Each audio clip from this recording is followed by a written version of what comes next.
नमस्कार, स्वागत है आपका प्रॉपर्टी प्लस में। मैं हूं दीपक यादव। भारतीय हाउसिंग मार्केट में 3 महीने से कीमतें स्थिर दिख रही हैं, लेकिन सालाना आधार पर 6% की तेजी है। भाव में दिल्ली, एनसीआर, बेंगलुरु और हैदराबाद जैसे मार्केट में जबरदस्त मांग है। हालांकि पुणे और एमएमआर में थोड़ी सी सुस्ती नजर आ रही है। ऐसे में समझना होगा कि मौजूदा रियल एस्टेट मार्केट का हाल क्या है।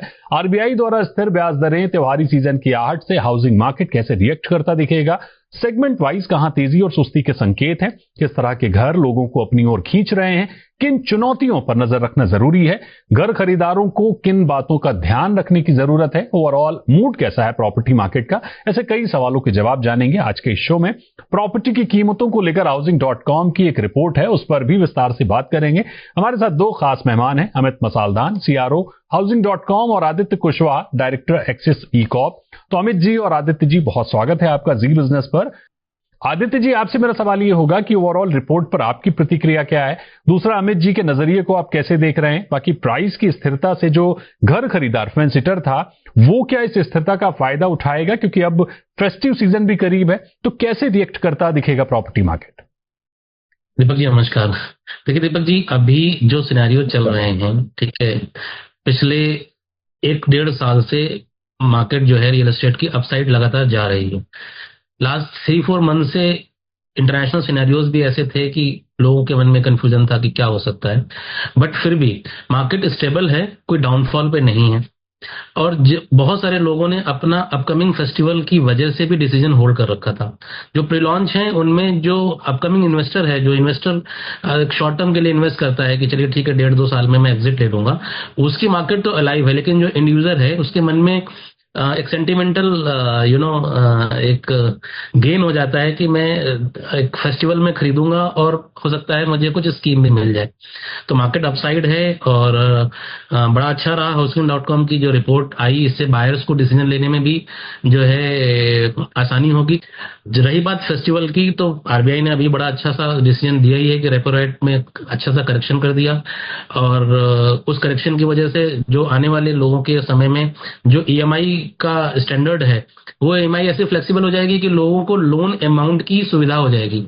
तो इससे आरबीआई के इस डिसीजन से एक वो बड़ा फ्लेक्सिबल रहता है कि लोगों के अंदर एक डिसीजन लेने की एबिलिटी में बूस्ट मिल जाता है। आदित्य जी, अगर हम सेगमेंट वाइज चीजों को समझने की कोशिश करें तो रिपोर्ट कहती है कि प्रीमियम हाउसिंग बढ़ी है और आगे भी बढ़ेगी, लेकिन सस्ते घरों की सप्लाई ने मांग के मुताबिक प्रदर्शन नहीं किया है। क्या यह डिमांड सप्लाई के बैलेंस को बिगाड़ सकता है? दीपक जी देखिए, जो मुझे लगता है कि इंडस्ट्री में सैलरी में ग्रोथ बहुत ज्यादा नहीं हुआ है पिछले 3 साल में, ठीक है।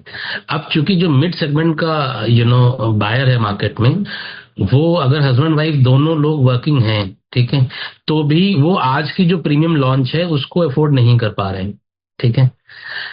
अब उसको अफोर्ड ना कर पाने की वजह से उनके बाइंग डिसीजन अभी कहीं ना कहीं होल्ड है, ठीक है। वो इन्वेस्टमेंट में भी नहीं जा रहे हैं कि वो इन्वेस्टमेंट करें और कुछ समय बाद एग्जिट ले लें, ठीक है, उनमें वो अभी होल्डेड है।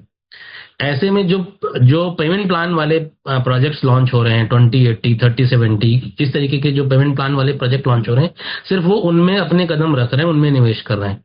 जहां तक प्रीमियम हाउसिंग की बात हो रही है, प्रीमियम हाउसिंग पिछले 1.5 साल के अंदर उसने अपना एक बहुत ही अच्छा प्लेसमेंट ग्रैब कर लिया। लेकिन वहां पर एक इन्वेस्टर मार्केट है, क्योंकि अगर हम पिछले 1-1.5 साल से देखेंगे ना, तो मतलब तीनों चीजें, कमोडिटी, स्टॉक, डायरेक्ट स्टॉक और रियल एस्टेट, तीनों अपसाइड जा रहे हैं। तो बहुत सारे लोगों ने शेयर मार्केट में शॉर्ट टर्म पैसा इन्वेस्ट करके गेन किया और अपनी स्टेबिलिटी के लिए उन्होंने रियल एस्टेट में पार्क कर दिया या रियल एस्टेट में इन्वेस्ट कर दिया, सो दैट उनको लगता है कि वो भी इस गेन का हिस्सा बन जाए, वो एक ही पैसे को 2 बार निवेश करके गेन ग्रैब कर ले।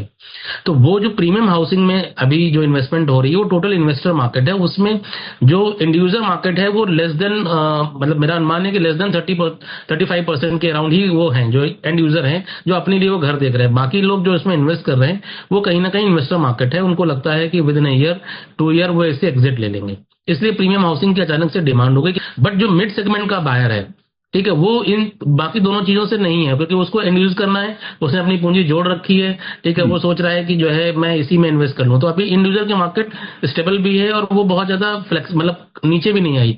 तो मार्केट दोनों ही अपसाइड है, बट प्रीमियम में जो है अभी मुझे लगता है कि फेस्टिवल में कहीं ना कहीं स्टेबिलिटी ज्यादा आ जाएगी कंपेयर टू जो पुराने प्रोजेक्ट चल रहे हैं। अगर उनकी कंस्ट्रक्शन स्केल ठीक चल रहा है, पैमाना ठीक है, रेपुटेशन ठीक है, तो उनको जो है इंड यूजर वाला बायर, जो मिड सेगमेंट का बायर है, वो देखने को फेस्टिवल में मिलना चाहिए। जाहिर है इस पूरी रिपोर्ट के आंकड़ों से जो निकल कर आ रहा है कि कीमतों में कोई बड़ा उतार चढ़ाव देखने को नहीं मिल रहा है। आगे भी कुछ ऐसे ही संकेत हैं। बड़े शहरों में इंफ्रा ग्रोथ के चलते नए डेस्टिनेशन बन रहे हैं। बेंगलुरु, हैदराबाद और दिल्ली एनसीआर जैसे शहरों में डिमांड जबरदस्त दिख रही है।